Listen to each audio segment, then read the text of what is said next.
Greetings viewer. This is a video demonstration of my senior design project where I use Python and OpenCV, which is a computer vision program, to track, detect, and predict the motion of objects such as this one, receive those coordinates, and then aim a Nerf gun predictively at the target's predicted future value and intercept it with a foam dart that is shot.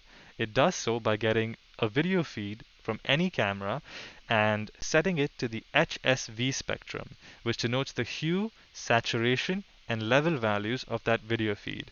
We do so to calibrate the mask over here to accept pixels that we want and ignore pixels that we don't want.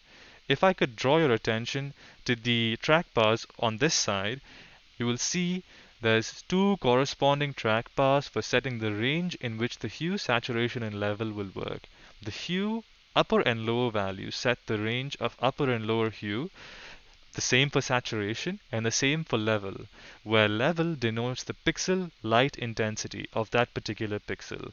The minimum and maximum area ranges work on the same principle.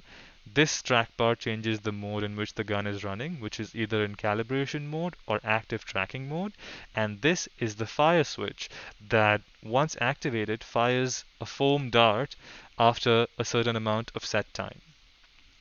I will now begin calibration of this target.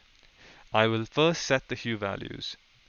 As you can see, the motion in the track bar reflects the change in mask, where the white pixels are the accepted pixels and the black pixels are the non-accepted pixels. I will now set this completely. It has now been calibrated to detect our particular color and shape. And as you can see, this is extremely precise and it only takes our object into account and ignores everything else. The saturation and level values for now don't need to be adjusted, and as you can see, it works in different light conditions as well.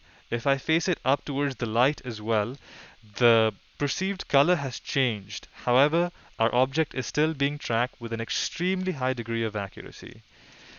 I will now set the mode to tracking, and as you can see, it has begun tracking and predicting the motion of our object. The bottom left corner of the screen over here is showing you what that target's current location is. I will now begin moving it, and you can observe a change in those pixel values as you can see. These are the coordinates we are receiving and sending to this Nerf gun to aim. The minimum area, if increased, is now not detecting this object since it falls outside of the range that we wish to detect. I will reset it back to an acceptable range and increase this, or rather decrease this, so that if the object becomes larger than a certain area, we do not detect it anymore.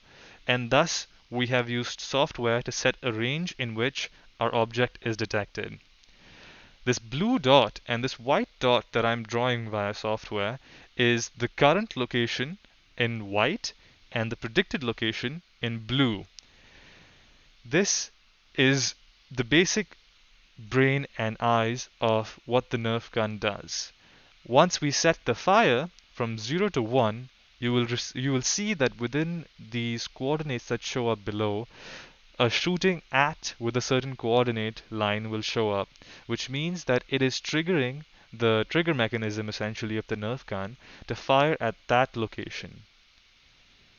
And as you can see, it is shooting at that value after approximately half a second. And this is how this entire program works. Thank you for your attention.